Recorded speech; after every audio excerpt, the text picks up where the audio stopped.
I still can't get over the fact that it would just be very simple for churches all across the world to raise awareness about the fact that there's a genocide of Christians. I talk to pastors, I talk to churches all the time about what's going on, and none of them knew. None of them knew what was going on. I'll put it this way. If we don't intervene in Nigeria, millions and millions and millions of Christians are going to die.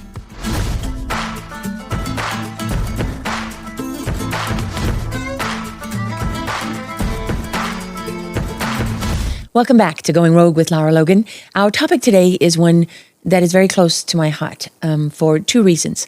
One, because it's about Africa and Christians and the persecution of Christians in Nigeria, which is something I've been reporting on for years. And two, because the people who have brought the truth about the Christian genocide in Nigeria to the world, the group of journalists who have done this, are everything that I've ever aspired to be as a journalist. I have so much respect and regard for them, and I feel like in a moment in the world where journalism appears to be dying and people are so disillusioned, there is a group of journalists in a forgotten corner of the world who are living and breathing what it is to be great when you do this job the way it's supposed to be done. And so this is very personal for me in a number of different ways. And I am really pleased to share with you my guest today, whose name is Judd Saul, who has an organization, Equipping the Persecuted, that operates now exclusively in Nigeria, helping Christians.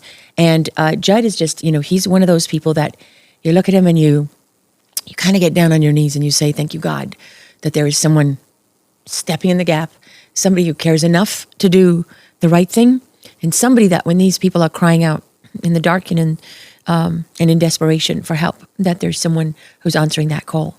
So I can't think of a greater purpose for living or someone that I could admire or respect more. And so, Judd, I just want to welcome you. Hey, thank you for having me on. Thank you so much. Thank you for all that you do. This is such an important conversation, and it's one that really shocked me years ago when I discovered what was really happening in Nigeria to the Christians.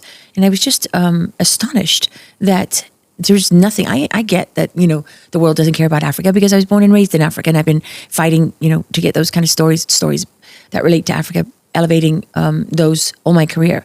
But this is about Christians. Yeah. There are churches all over the world. There are church leaders. There's, the Vatican. And yet the world is just standing by, letting these people be murdered. You couldn't have said it better myself. It's an absolute tragedy what is happening to Christians in Nigeria, and I want everybody listening to really get this and understand this statistic. Okay, they say, why Nigeria? Nigeria is responsible for 90% of all Christian persecution deaths worldwide in the last 5 years. Yeah, it's just incredible. And no one hears about it. No one's talking about it. We see a lot of tragedies and issues that happen across the spectrum. We saw what happened in Israel, when Hamas came over and kidnapped and killed all these Israelis, and it got world attention, and rightly so. And rightly so. Yeah. And still gets world attention, and thank God. But the thing is the same thing is happening to Nigerians on a daily basis and gets no coverage whatsoever. And has been happening on a daily basis since 9/11. Yes. That's one of the things that I learned reporting on this, is that just, it was astonishing to me, is that on the very day that 9/11, that the attacks happened in the United States, the same people who were on those planes, and I mean in the sense of they were carrying the same flag and they were saying the same slogans and they were standing for the same ideology, walked into a village in northern Nigeria and massacred over 200 Christians. And that village was called Rankum, and it was renamed in the language of the Fulani terrorists, Muslim terrorists who were the ones who went and killed everybody. They took that village and they renamed it Mahanga because it is essentially the command and control center of this genocide. Yes, and the interesting part is that the Nigerian government knows it. The U.S. government should know it, and if they're paying attention, I hope they know it now. But this is where the majority of terror attacks are staged and launched from. And like I said, everybody in Nigeria knows where it's coming from. They see the terrorists coming in and out of Mahanga. And they chose Mahanga. I mean, translated, the word means watchtower. Watchtower, because yes. It's on high ground, and it was perfectly positioned for them for what began as a series that's now more than 20 years of attacks. 20 years of attacks, and tens of thousands, no, I'd say hundreds of thousands, have now been killed, staged from that ground. And wounded and forced out. And so that's killed. Over 100,000 Christians have been killed. Now, let's talk about the people that are still alive. They're now in camps called IDP camps, which stands for Internally Displaced Person. And we estimate that there's between 3 to 5 million IDPs right now. These are Christians without homes, without villages, that are living in camps. These are people who've been robbed of everything they had, who've been forced off their land, and basically are mired in poverty and misery because very often the Nigerian government won't even acknowledge their existence. No, they won't acknowledge their existence, and this it's a double-edged sword. So you have IDP camps. Then when the Nigerian government doesn't recognize an IDP camp within their own country, that means there's no UN, that means there's no Red Cross, that means there's no other NGO, official government organization, USAID, or what used to be USAID, means those people get zero help if the Nigerian government doesn't establish and say, this is an official camp. And we know that Nigeria government only recognizes 40% of the camps that exist. So that means 60% of these millions of IDPs get zero help from the outside world. It also, it raises the curious question of why does the Nigerian government not acknowledge the existence of these people? There's a few different reasons. One of the main reasons is the Nigerian government likes to lie to itself. And they also like to pretend that things are better than they actually are. And by doing so, if the Nigerian government says it doesn't exist, well, then the rest of the world says it doesn't exist. And that means Nigeria looks better on paper for whatever reason. And it's like a dog and pony show that the Nigerian government likes to play. Well, if you admit to the world that Christians are being systematically and intentionally massacred on your watch and cleansed from the land as they are being, then you have to do something about it. The world expects you to do something about it. Well, then you're supposed to do something about it. So there's the other part of this is that, yes, the Nigerian government is complicit, especially in the last 8 years with 2 Muslim presidents in a row, where they have turned a blind eye to the killings and have done nothing to stop it. Well, when they actually know that killings are going to happen and they don't intervene. Yes, and that's one of the things. So as part of our organization, we created Truth Nigeria, a outlet for journalists in Nigeria to tell the truth, because the Nigerian government doesn't want this information getting out. And if the Nigerian government doesn't say the story's getting out, they're not reporting it. And so we want to give an outlet to Truth Nigeria. So part of that project is we've been able to get intelligence and issue terror alerts. And so in 2024, we issued over 64 terror alerts. And you issue a terror alert when what is happening? So when we issue a terror alert, the police are notified, military is notified, local government officials are notified, the villages are notified. And they're notified of what? That there's an impending attack coming to your area. And how do you know that? Intelligence. From having your ear to the ground. From having our ear to the ground. We have our organizations operating in villages all over Nigeria, and people talk, people know things. And we've told people, if you hear something, you hear something, see something, let us know. Okay, so just so people understand, you have your organization, Equipping the Persecuted. Yes. And that does what exactly? So Equipping the Persecuted was formed to be a boots-on-the-ground mission to respond to the attacks of persecuted Christians. So to the best of our ability and the resources we have, we try to respond to an attack within 48 hours with food, medicine, aid, anything we can do to help these people that have lost everything they had. And a lot of it, because when the villages are burned and razed to the ground, all the food supply is destroyed. They have no sleeping mats. They're just left with the clothes on their backs. And so the first thing they need is food. They need medicine. And then what became a big part of our mission is we now really help the wounded victims that are still surviving. So we pay for the medical costs of the surgeries. We send doctors in to treat the wounded. Wow. To help the kids that have machete wounds, bullet wounds. We try to patch them up and save as many lives as possible. So you have that on the one side, and then you decided to invest in Truth Nigeria, which is an extraordinary journalism site. Yes. Anyone who follows me, you probably have seen it on my feed. I put your stories out and your work out because there really isn't. I mean, there's a couple of people. There's a great guy, Tom Garba, and he has TG News, and he's worked with the journalists of Truth Nigeria in the past. Yes. These guys are kind of all cut from the same cloth.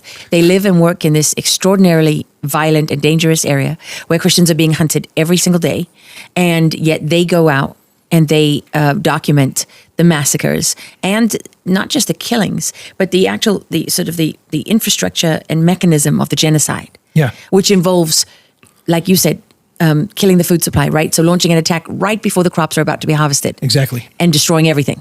Right. So that's one of the tactics that they use for terror is they'll wait till the farmers plant the crops, grow the crops, and right before harvest, they'll come in, kill the village, they'll destroy all the crops. I mean, it's a form of terror that is demoralizing because you've got nothing left. Because they have nothing left. And they worked hard all year long to raise these crops, and now they're completely destroyed. Well, that's the thing that people don't realize, right? In America, you can just go to the store, you get whatever you want all year round. Over there, these people, where they live, there is nothing. There is no industry or anything. The crops are how they survive. They sell that crop once a year, and they live off that money for the rest of the year. For the rest of the year. So if you don't mind me going into this for a second, let's talk about what real poverty looks like. Okay, a lot of Americans and Westerners have a very, very perverted view of what poverty is. And Nigeria poverty means if you have a good job in Nigeria, you make $100 a month. That's a good job in Nigeria, $100 a month. That means you're successful. $100 a month. Now, imagine all that being taken away from you. You don't have television. You don't have power. They don't have running water. But making $100 a month means you're providing really good for your family, and all that's gone. Now you have nothing left. That is the terror that these Muslim terrorists are inflicting on Nigerian Christians. And also the terror of being asleep in your bed at night and hearing the motorbikes, because these terrorists, they like to come in on motorbikes, and then they just massacre everything that moves. Anything that moves, and the people that get killed most of the time are the ones that can't run fast enough, and that's the children and the elderly. The pregnant moms. The pregnant moms, the children, the elderly. And that's one of the most heartbreaking things that I see is what kind of animal would hack up a little child to death with a machete. Why? Why would you do that? Why would you shoot a mother who's pregnant? Why would you burn an elderly person alive? This is the kind of stuff we are dealing with every week in Nigeria, and it's silent. Well, I know when I was reporting on this a few years ago, there was over, around 100,000 people already killed in this genocide, Christians. Yes. And then, and now it's much more than that. And all the journalists I talk to in Truth Nigeria, they all say the numbers are going up. It's escalating. Yeah, it's escalating. It's escalating more and more, and it's being downplayed more and more even by the Nigerian government. There's so many. If it weren't for Truth Nigeria, you wouldn't hear about 90% of the attacks. 100%. If there weren't for Truth Nigeria, you wouldn't hear about it. And let me tell you, one of the reasons I started Truth Nigeria is just because of my background in being a filmmaker, being a person who has a quest for truth. I ran into our journalists like Masara Kim, like Lawrence Sango, and Mike O'Day, and I saw guys who don't care. They're willing to risk it all. They're willing to risk their lives to bring people to truth. That's the kind of people we have at Truth Nigeria. They're willing to lay it all on the line. I'm like, if they're willing to lay it all on the line, I'm willing to support you. I'm willing to support these efforts to get the truth out. And why? Because at the end of the day, they're willing to risk their lives to save their country and to save their fellow Christians. You know, the first time I interviewed Masara Kim, one of the things he said to me that I never forgot was, I said, Masara, you're right there living in these villages, right in this area where they're killing Christians, and you're exposing it. Yeah. I said, aren't you worried you're going to be killed? And he said, oh, Mom, he said, I am very lucky. Most of my friends are dead. And he said, I have already lived, longer than the rest of them. And, he was just basically telling me he was on borrowed time. And Lawrence Zongo told me, it's not a question of if, it's when. It's when. So it's not just about being brave. It's really continuing to do the right thing and expose this all in a situation where you fully accept that what you're doing will result in your death at some point. Right. And they're willing. They're willing to risk their lives to do it this, anyway. To do it anyway. And they're men after my own heart. And I said, anything we can do to help, anything we can do to get the word out, to let people know what's going on. And historically, we're documenting history. You are documenting history. Very, very true, because really the world would have no idea. And that's in part because the media in Nigeria is pretty much like the media here in the U.S. They sit in the capital cities like in Abuja, and they parrot the government narrative, and they don't go out and witness the killings. They're not in the villages. They have no idea what's going on, but they write with absolute confidence that it's fake news and conspiracy. Let me walk you through how Nigeria news operates. Okay. It's one of the most silly things I've ever seen, and it's laughable, but it's also super depressing at the same time. So, in order to get a story out of Nigeria and get it in Nigerian news, a government official has to call a press conference. And when the government official calls a press conference, that means the journalist can then show up, because all the journalists are getting money from the government to cover the stories. So if said government official doesn't hold a press conference, the story never happened, the incident it doesn't exist. It's incredible. And, I have to say this because this will really, I think, help people understand what we're dealing with here. For years, the narrative of the Nigerian government has been parroted by the U.S. government. Yes. And they have literally blamed the killings on climate change. Oh, my God. I know it sounds incredible, climate change. And the reason they say that is because the people carrying out these attacks, the Fulani, who are mostly members of the Fulani tribe, which is a nomadic Islamic tribe, they say they're being forced to migrate because of climate change. And as they're moving south, because the north of Nigeria obviously is Muslim and the south is Christian predominantly. And so as they're moving south from the north of the country, they're going into these Christian areas, and that's where these clashes are happening. Yeah. So let me explain this real fast for the average viewer. You just have to take a moment and think about the absolute devastation and the goal of the United States Embassy, successive ambassadors, to literally pass this off as climate change. I don't think that there's a hell miserable enough for people like that. Oh, they're going to be suffering eternal judgment for what they've done here on earth and their complicity and willful ignorance. Let me explain how this works as far as the farmer-herder clash and then climate change, whatever you want to call it. I can assure you that when the Fulani ethnic militia, the Muslim terrorists, go into Christian villages, they're not coming in with cattle. They're coming in on motorcycles with AK-47s and killing everything that moves and then destroying and razing the entire village. And yelling Allahu Akbar and yelling Allahu Akbar while doing it. And has nothing to do with climate change. These are nomadic herders that have 500-year-old view of cattle farming, which just takes cattle and roams them wherever they want to roam them, regardless of whose property or land they're on. They have no idea what a ranch is. They have no idea what modern farming is or what modern cattle raising is. But the fact is they don't care. It's not about. It has nothing to do with that. It has to do with they are systematically taking over Nigeria and they want to make Nigeria into a Muslim caliphate. Okay? Well, and if you go back historically, people don't realize that the capital of the Muslim north of Nigeria, Sokoto, was actually the capital of the first caliphate outside, right? When Usman bin Fodio, the first caliph, established the caliphate. So that was one of the earliest jihads. Right, it was one of the earliest jihads, but then the rest of the tribes people in Nigeria and the other tribes that said, hey, we don't want this, defeated them and shoved them back up north. Yeah. And then Nigeria was majority Christian. Yes, for there were African religions, but the British obviously came and brought Christianity. But when they brought Christianity, Nigeria was 70% Christian. Amazing. Now it's 50-50. It's 50% Muslim, 50% Christian. Because they've been killing. Because they have been going back to their systematic jihad. Now, look, Islam has conquered every civilization it's touched since 640 AD through three methods of jihad. One, cultural jihad. We'll move in, we'll blend in with the population as we're a minority. Then they start gaining a population, having lots of kids. Then once they get a population, they do political jihad. All right? And cultural. Then cultural jihad. Then after political jihad, once they have the political cover to do the violence, they go into violent jihad and take over territory. And that is how they have systematically taken over all of northern Africa.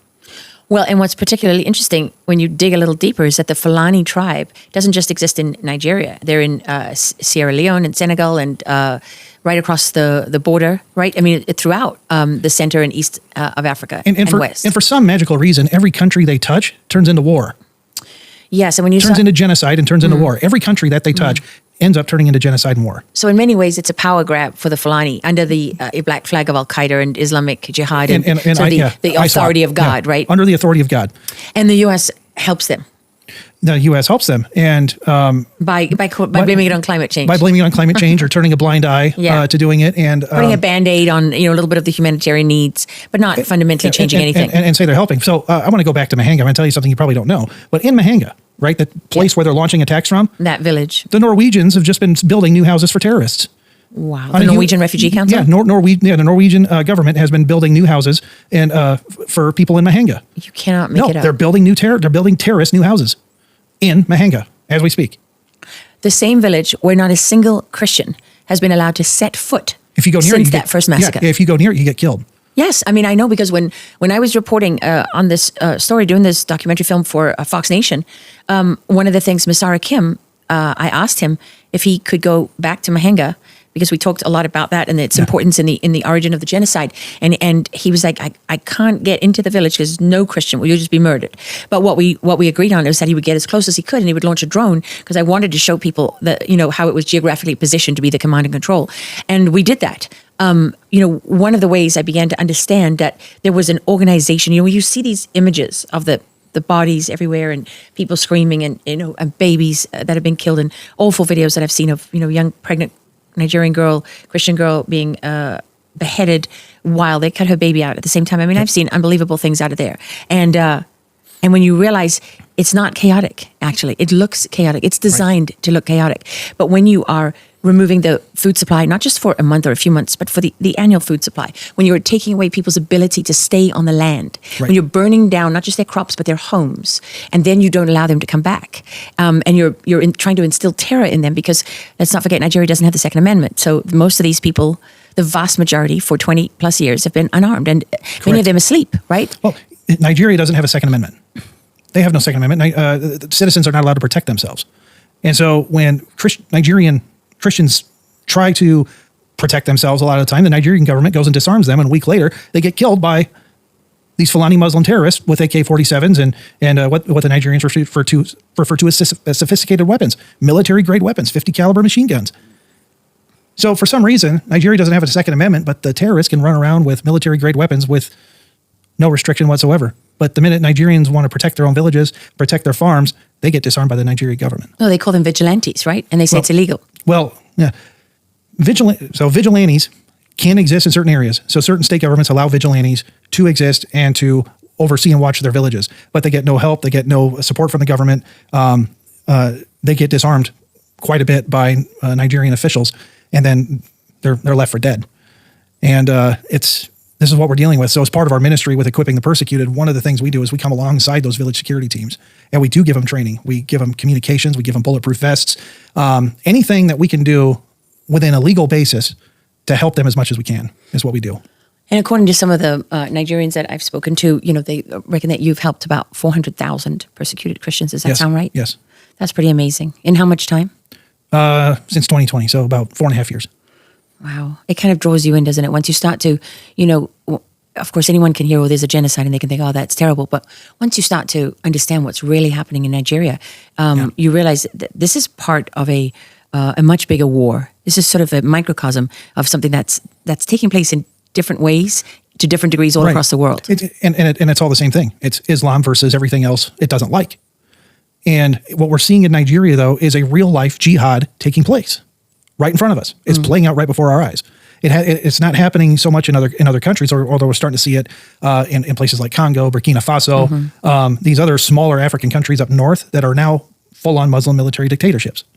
And the same thing is about to happen in Nigeria unless we put a stop to it. Now, what separates Equipping the Persecuted from other organizations and NGOs is I have the lofty goal of stopping the persecution. I start from a winning premise. I don't want to just come in and put a Band-Aid on a situation. I actually want to stop the persecution any way possible. What do you mean? When you say any way possible, that sounds ominous, but do you mean it to be ominous? On the ground, political, spreading the gospel, getting involved in any way we can to stop the persecution. Well, here's something that I think most Americans probably don't realize, and it's something that really shocked me when I found out, is that, as you know, the last Christian president of Nigeria was Jonathan. Good luck, Jonathan. Yeah, good luck, Jonathan. It's just a fabulous name, right? Good luck, Jonathan. And I remember he was ruling Nigeria when Obama was in office. Obama didn't like Nigeria's stance on homosexuals and Christians. Well, I'm saying Christians, but that was an issue for him with Uganda and with Nigeria. There you have the most populated nation in Africa, some of the most important trade routes for the world. Yes. And yet the first Black president of the United States didn't make it to visit Nigeria, which was one thing. So in his second term, he sends John Kerry, who was then Secretary of State. Yep. And where does John Kerry go? Not to the capital, the Christian capital in the south, not to Abuja. He goes up north. To Sokoto. Yes. Meets the Sultan of Sokoto. To the historic Islamic head of the caliphate. To go, and by the way, the election campaign was happening. And at the time, Jonathan Goodluck was running against Muhammad Buhari, who was the Muslim candidate who had been in the military, who had been responsible for a coup previously, so not known to be the greatest Democrat. Oh, he was a terrorist. Yeah. Buhari was a terrorist. And did you know that Obama sent Democrat campaign operatives to help Buhari beat Jonathan? Yes, David Axelrod. Yeah, sent David Axelrod. Help manage his campaign. To Nigeria to help the guy that was responsible for terrorism and was on the side of killing Christians. The Democrats sent one of their biggest campaign guys down to Nigeria to help defeat a Christian candidate. Which sent a message to the country of Nigeria that the United States backed Muhammad Buhari and not Good Luck Jonathan. Correct. And it was devastating. And ironically, so let's look at the big picture. Sorry. Let's look at the big picture here. While Obama is helping Buhari get elected, we also saw the Arab Spring happen. The Arab Spring all across the Middle East, where all these dictators were removed, destabilized, which essentially then created ISIS and created the full radical Islamization of all these Middle Eastern countries. And at the same time, he's helping the radical Muslims in Nigeria take over Nigeria. Well, this is starting to sort of emerge as a consistent pattern. Yes. With Obama more and more. I mean, I didn't see that for many years. In the beginning, I was in Cairo when he made his speech to the Muslim world, and I feel like such an idiot now. I really didn't understand what he was doing. I mean, yeah, he didn't fundamentally change the U.S. He fundamentally helped change the world for the worse. And how many people have been massacred and killed because of that radical Islamist push and backing that Obama did? Well, over 100,000 Christians in Nigeria alone. Now, how many Christians dead in Syria? How many Christians dead in Egypt? How many Christians dead in Iraq? Well, you can there's a direct correlation with Nigeria that is just astonishing. The fact that David Axelrod, a well-known American political operative, is working on the campaign of an Islamic candidate, is running against the Christian president. Yes. I mean, you just can't make that up. No, you can't make it up. And it did happen. It did happen, folks. I'm going to look at the camera. It did happen. They did it. So when you look at that and then you put that together with the fact that the U.S. is still trying to blame this on climate change, and then you look at what Obama did, to make it harder for Nigerian Christians to come as refugees to claim asylum in the U.S. Yeah. Trump went some way to addressing those issues. Then then Biden sent it back, turned back the clock, and now Trump is looking at addressing it again. But you have to wonder if the Office of Faith that Trump has created, and then doesn't he have an office now in the DOJ to investigate the persecution of Christians? Persecution of Christians, yes. So we have been actively working, trying to contact people in the State Department, people in the new administration, to advocate on behalf of Nigeria. Right now, it's just kind of at the bottom of the list with all the other stuff that they're going on, the cutting, the gutting that's happening. But we as Equipping the Persecuted are actively contacting politicians and people in the State Department to say, hey, something needs to be done about Nigeria, and it needs to be done now. And it has to go farther than the big push of designating Nigeria as a country of particular concern.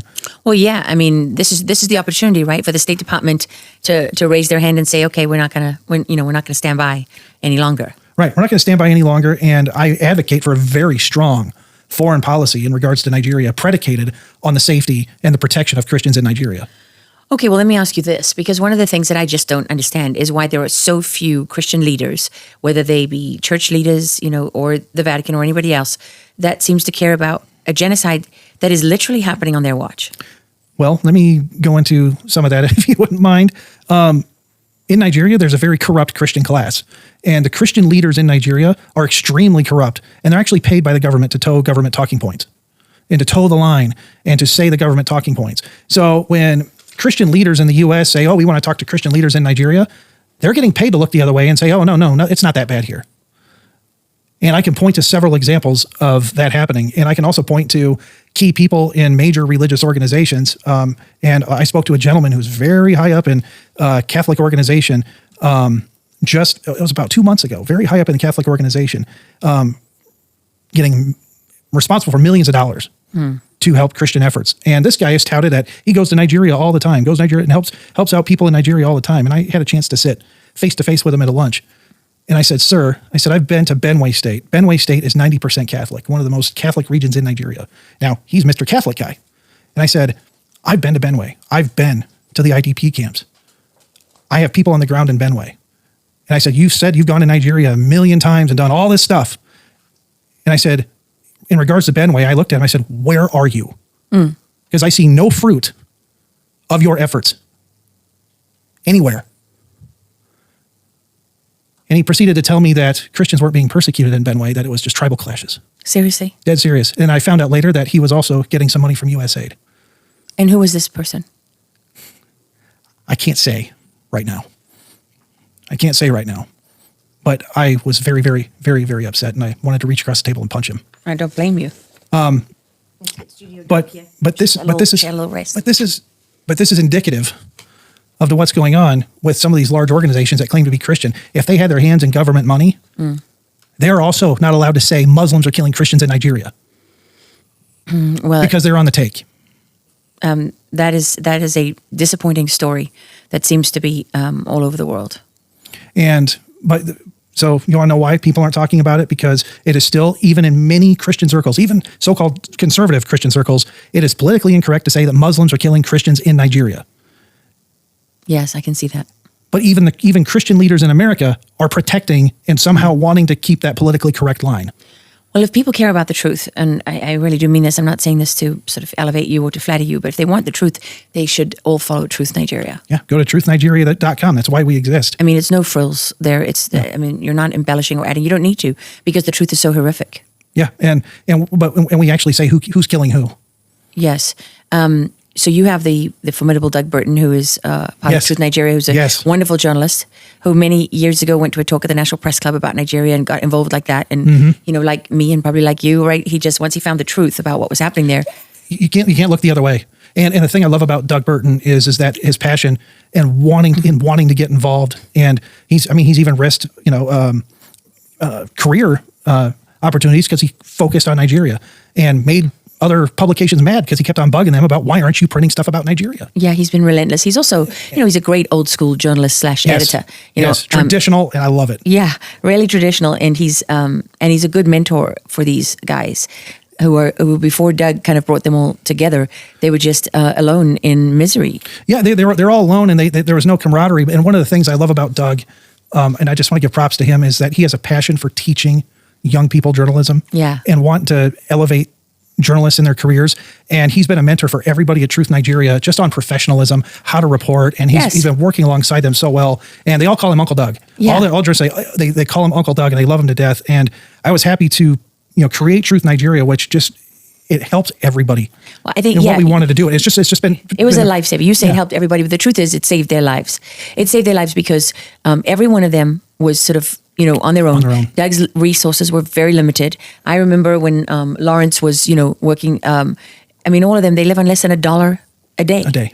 And I remember Masara Kim's, the first story he ever did, what she recorded on his cell phone, was a church when all the people inside were burned. I think it was 27, 28 people, men, women, children. And he filmed that on his cell phone and he posted it to Facebook. And they all had sort of ancient cell phones and very little technology, very little ability to operate, and no resources. And, Doug brought them together. I don't remember what the organization was called before. Rural Watch. That's right, Rural Watch.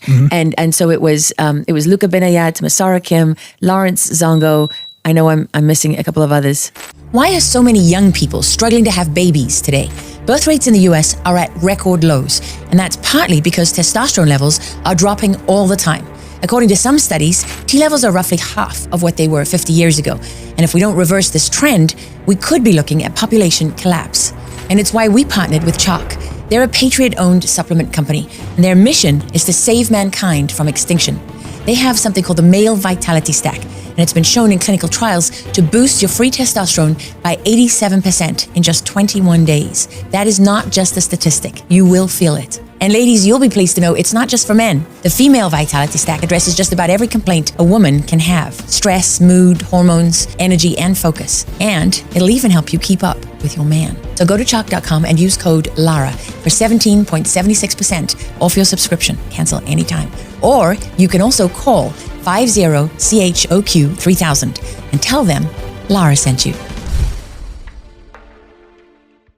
You had all these guys, who were operating pretty much on their own. There was Masara Kim and Lawrence Zongo, Luka Benayat. I think Tom Garber was with them for a while before he went on his own. And Doug kind of brought them together. The first time I interviewed Masara, do you know that he had to go next door and borrow fuel for the generator just to have the power, to be on the phone? Yeah. Yeah, it might have been Lawrence that did that. Well, people have to understand that. I mean, it's like these guys don't have power. No. They don't have power. A lot of them don't have running water. Yeah. And so they're using outdated laptops, very awful cell phones to put together these stories. And then when we created Truth Nigeria, it's like, okay, let's get them a little equipment. Let's do a little bit of an upgrade here. Let's get some laptops out to these guys. And in certain instances, I don't want to give away specific areas, but there's a couple areas they can go to where they can have access to Starlink. So they have access to internet to be able to upload things and be able to do things they have. See. So we provided Starlink for them. Wow, that would have been incredible. So that's been a huge help to them. I mean, I just know so many times over the years now where, one time I spoke to Lawrence and he was in the back of a van and he was surrounded by corpses, taking people to the morgue. And, another time, 8 of his in-laws just got massacred. Yeah, just in the last 2 weeks. In a Sunday massacre, another bloody Sunday in Nigeria. Palm Sunday massacre. I mean, and they are, the level of brutality of these people when they go into a place is staggering. And they think they're doing it for God. They think they're doing it for Allah. They think they're doing a good thing when they do it. but they're murdering and massacring little children, the elderly, and anything that moves. And it's not humane. It's not a humane killing. They torture and kill. Yes. Well, actually, let's talk about that because one of the Truth Nigeria journalists, Mike O'Day James, he just did an interview with CBN, Christian Broadcasting Network. That got a little bit of attention. And one of the things that he talked about was interviewing these people who are kidnapped. Yeah. And who are held there's a bunch of camps, right? Truth Nigeria has done a lot of reporting on this. They're held in a series of camps in the forest. In the Rajana area, like Kaduna, between Kaduna and Plateau, kind of on the border in those areas. We know of 3 camps that are housing over 600 to 1,000 Christians right now that are kidnapped, that are being tortured daily in these camps. And when I mean tortured daily, they get beat when they defecate. They have to go to the bathroom. While they go to the bathroom, they get whipped. They get caned. They're being starved and tortured to death. And if ransom isn't paid up, they'll execute little brothers and sisters in front of siblings and video it and try to get that to raise money so the living relatives can get ransomed out of the camps. And this has been a thing with us as Equipping the Persecuted, is we are now getting calls when people get out of these camps, whether they escape or they're ransomed out, because they come out looking like Holocaust survivors. I've seen it. They're so malnourished. They have all these diseases and all this awful things going on with them. They can hardly walk. And so when they come out, we've come to their aid and get them medical care, nurse them back to health, get them spiritual health. I mean, pray over them and try to get them back into a livable type situation. In fact, there were 2 girls that just came out of the camp that Mike interviewed, and they missed school. They're trying to figure out a way to survive. And so we're coming alongside. We're taking 2 girls that came out of there that are 20 and 18, and we're putting them in school. We're paying for their school fees to make sure they get out, and we're enrolling them, one of them, into a nursing college because that's what she wanted to do. That you are doing God's work. And these are real people. All right. We can talk about statistics. We can talk about numbers, but these are sisters. These are mothers. These are children. These are grandchildren. These are real people. Yeah, I remember, I think it was Lauren sent me footage of one of these sort of reunions where a bunch of kids had been kidnapped from a school, which is consistent. I'm sure everybody remembers the Chibok schoolgirls. That was just in the early days. It's continued over and over and over again. And they'll take them in a group, and then those who can pay ransom, right? Or the parents will pay a ransom, collect and pay a ransom. They don't even know who's coming out. They don't even know who they're going to release. Yeah. Like they go there waiting to see if their loved ones will appear. And so many of them couldn't walk. I mean, it was hard to watch. Yeah, they feed them once every 2 weeks. 2 weeks. They give them no care, and they beat them and torture them on a regular basis. And when they figure out if the family's really poor and they can't scramble money from anywhere, they just execute the family. Yeah, they'll execute the family. They'll execute the kids in front of them. One girl that I talked to witnessed 20 people killed in front of her eyes. Good Lord. Including her sister. Well, here's another one that will make people upset and should make them upset, is when the Chibok schoolgirls happened. Remember, Michelle Obama stood out there with bring back our girls. Bring back our girls, yeah. Hashtag bring back our girls. So I've spoken now to a number of different people in intelligence, and the U.S. had located that group of girls within hours to a facility not very far from where they were kidnapped. Right. And had the ability, had the men standing by. I mean, there is AFRICOM, and we have a lot of resources, and people were standing by and they were raising their hands and they were saying, okay, we know where they are, let's get them. And Obama said no. I know. Dog and pony show. Obama doesn't care about Christians. He doesn't care about the plight of innocent Christians. He's helped governments execute hundreds of thousands of Christians through his policy, and he knows what he's doing. He knew what he did. Just makes you sick to your stomach. Makes me sick to my stomach anyway. Oh, but yay. Oh, yay, we elected Obama. Transformation in the country. Yeah. Yeah, people had no idea what they were voting for. No, they really didn't. But they were deceived. It's because they didn't do the digging, and the media did us a very disservice by not digging into who he actually was. Those were the days when you still believed that, journalists did their jobs and elected officials actually meant what they said. At least some of the time. Not for me. I was always a skeptic, but that's... but no, this is what we're dealing with. We're dealing with the aftermath of this, and people really need to take a hard look in the mirror and really look at not what they say, but what they do when it comes to politicians, when it comes to people. It's not what they say, it's what do they do, and then look at their underlying philosophy of life and where it comes from. And that's the biggest mistake that the media in the United States does. And that's the biggest mistake that people, when they're voting for a politician, they listen to what they say, they don't pay attention to who they are, what they do, and what their fundamental belief system is. No, and with Nigeria, ostensibly we are still a Christian country. Right? Yes. So you would think that there is a duty to stand for other Christians. There's a duty to stand for other Christians. There's a duty for Nigerian Christians to stand for other Christians. Mm-hmm. Now, I want to go into this from a ministry standpoint. So we are a ministry. We're equipping the persecuted. We are unapologetically Christian, and we do share the gospel, which doesn't get us a lot of Christmas cards from other NGOs. But one of the things that we found in Nigeria, and it's the same problem here in the United States, is that there is what I call a heresy of pietism. A pietistic mindset in Nigeria where they felt it was sinful to get involved in politics and that it was sinful to defend yourself. It's sinful to stand up and protect your family. We call it pietism. It's a very error in Christian teaching that says Christians should stay out of politics and government affairs. I would argue that that's got nothing to do with Christian teaching. And that is Marxist, globalist teaching. That it's not just in Nigeria, it's all over the world. Why do you think Steve Maxwell founded the Remnant Alliance? Because... Yes. Oh, exactly. But I'll kick back on that. I know where pietism was invented. Where? It was invented before Marxism. Yes, it was. You're right. Pietism was invented by the Lutherans.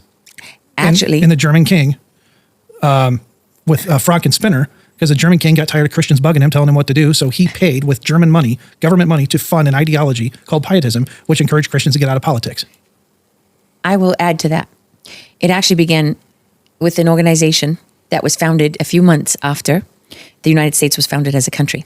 In Bavaria, the leader of Bavaria at the time, Weishaupt, established the Illuminati. And the Illumins, who monitored and tracked the movement of pilgrims coming to the United States to set up this country and didn't take it very seriously, were shocked when the British Empire was defeated. Yes. And so they studied, how did this happen? Because now they've been blindsided. So they formally organized. The Illuminati was tasked with infiltrating the Masons, because the Masons were the most powerful secret society at that time. And they were tasked with studying, figuring out exactly how they lost such important strategic ground and such a big battle. This is true, yes. And what did they find? They read in the letters of the 13 colonies that it was organized in the congregations of the churches. Yes. So that is when they then began, for the next 100 years, to try to infiltrate the congregations. And it didn't achieve what they wanted, so they then went, at the turn of the century, for the seminaries. Yes. And revolutionary theology was born out of the Catholics, but implemented by the Lutherans. Implemented by the Lutherans and pushed forward by the Catholics. And there was a deliberate, so it's not just to render Christians neutral on the right side, it's to eventually turn Christians to the left. It's to destroy Christianity entirely. Right. And so look at every church that's embraced liberation theology and revolutionary theology. All of them are falling apart. All these once great churches have all completely disintegrated. Because they have nothing to do with God. Because they have nothing to do with God. They've embraced a false gospel, which has replaced the Lord and salvation in Jesus Christ with social justice. Well, if you take out Jesus Christ and Lord from the mix of a church, what's going to happen? Boom. Oh, sorry. Boom, it's going to blow up. Yeah. And so, but we're seeing the same effect in Nigeria with Nigerian Christians. Which is very interesting, because what you then see coming out of that is this idea that the churches have to separate themselves from politics. Right. But then politics is infested into every part of life. Right. So it basically means you're creating these little bubbles. Do you know, I actually interviewed pastors. One of them told me that for his first 13 years as a pastor, he was a secular humanist. So he Doesn't surprise me. How can you be a pastor and the word secular be anywhere near you? I mean, it means you don't even believe in God. And then other pastors told me about pagan rituals inside the seminaries, taking place inside the seminaries. Yeah. So I mean, this is why the Remnant Alliance was born, which works with pastors to show them how they have, this doctrine doesn't come from God. It's not in the Bible. It comes from revolutionary theology, which is a tactic to subvert God and the faith. Yes, and it is permeated everywhere. And so, as an organization in Nigeria, we work with pastors and we teach them that it's okay to get involved in politics from a biblical standpoint. We teach them that it's okay to defend yourselves from a biblical standpoint. And we've had pastors come up and just hug us, crying in tears, saying, we knew something was wrong with this teaching. We just couldn't figure it out. Thank you for helping us. Wow. And that's one of the other ways that we stop the persecution in Nigeria, is we correct the bad theology. I do want to acknowledge Bishop Wilfred. Let me make sure I say it. Anagbe? Anagbe, yes. Yes, Bishop, because he's been so brave. Yes. Bishop Anagbe is a wonderful man, and he's really doing the Lord's work. He's speaking up. He's a Nigerian pastor. Yeah, and his counterparts. Nigerian bishop, Nigerian bishop, but his counterparts are angry at him and tell him to shut up. Yeah, because they don't want the truth. And there's another bishop I'd like to acknowledge, Bishop Dugu, who's also doing the Lord's work. There are now he's from the north, right? He's from Benway. He's from Benway. There's another one from the north. Let me see what's his Bishop Kuka.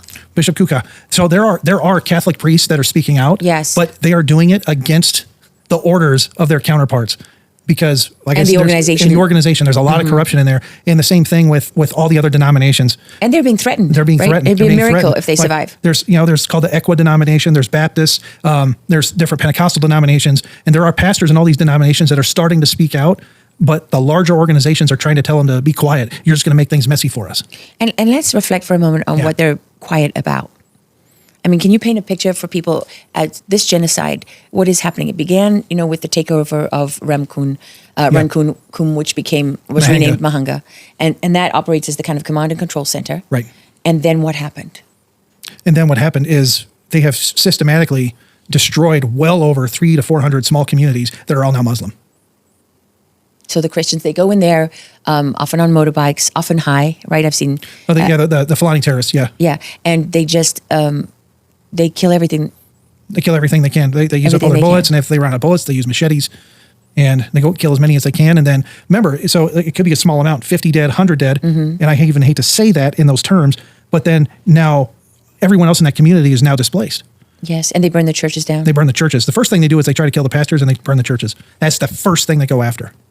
And and most of Nigeria is blissfully unaware.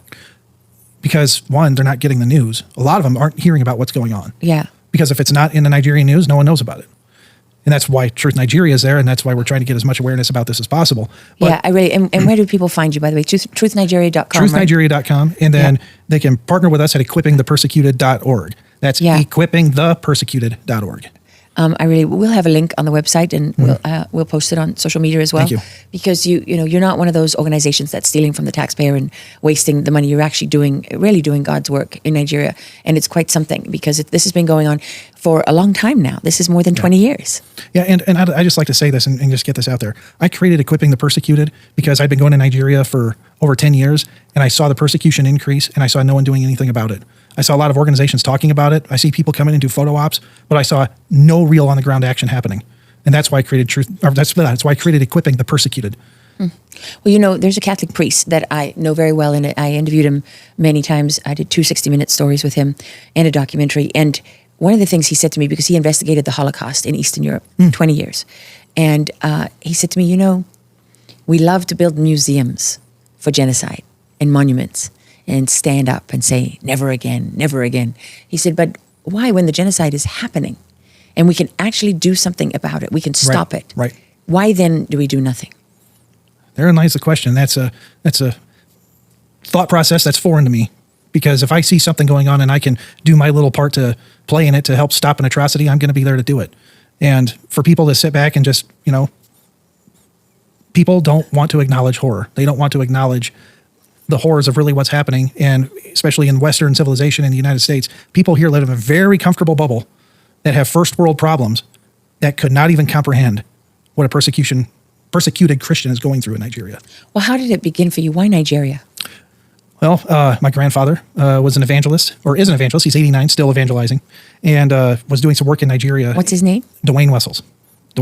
And if I just say this, just as a Christian, if it weren't for him being rooted in the faith that helped root my mother in the faith, I wouldn't be here today. So I owe him sharing the gospel and keeping true to the gospel in the family as to why I'm safe today.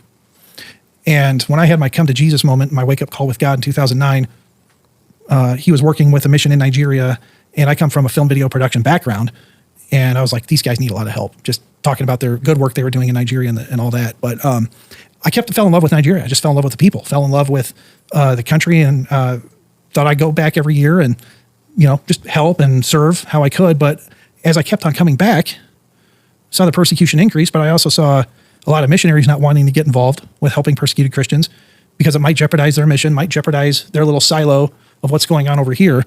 And I asked all these questions. I was like, why aren't you guys doing anything about this?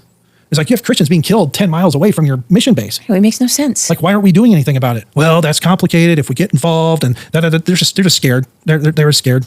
I don't know what God they serve, because they're scared to do the right thing. But that's not the God I serve. The God I serve says, go run toward the conflict and do what you can. And we go under his protection. Well, God also says, do not be afraid. Do not be afraid. If he's calling us to do something, we better not be afraid to go do it. Otherwise, we'll end up like Jonah.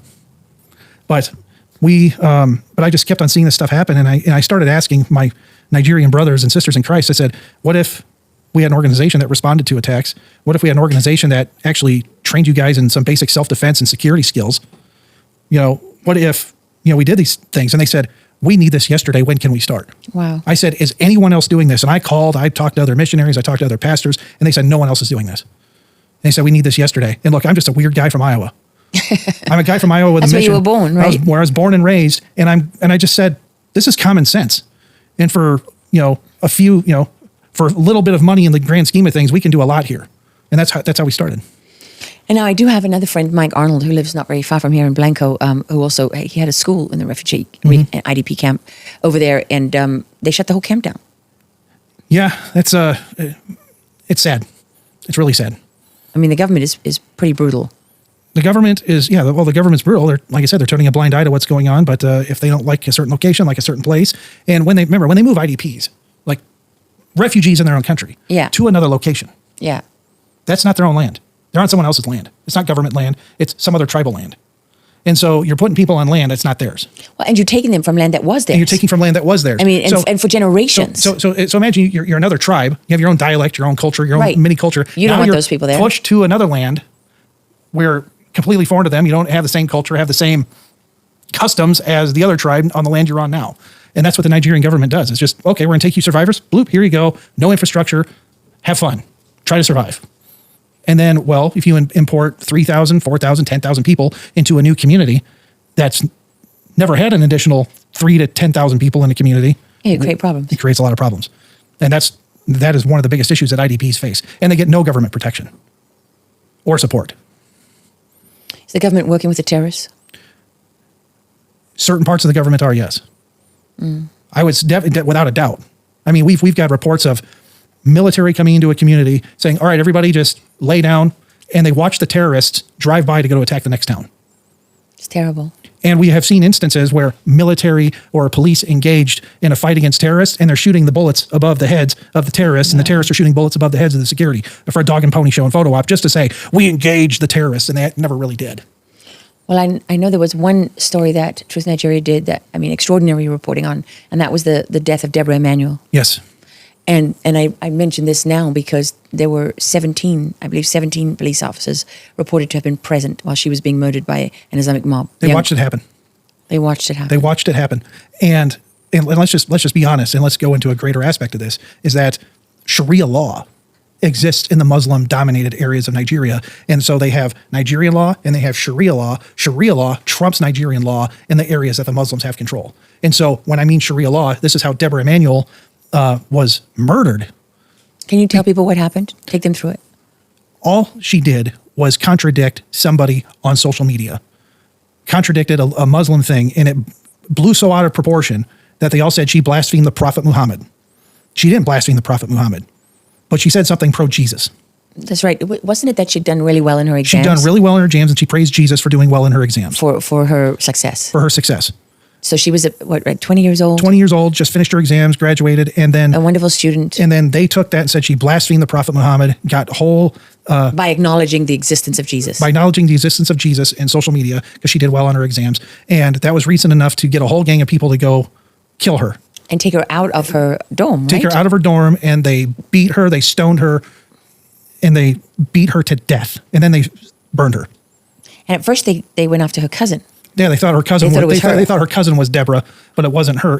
And they found out it wasn't her. And then because local people who knew, they said hey, no, that's not Deborah. And they went after Deborah, and police witnessed it. And I think the only thing they did was fire a few tear gas canisters or something like that. But they didn't do. No, they didn't intervene. No, they didn't do the proper patrol. They had AK-47s. They could have stopped this very fast. Now I know there was a security guard from the university that she was at who tried his best to stop the mob, and they just tossed him aside. Yeah, they tossed him aside.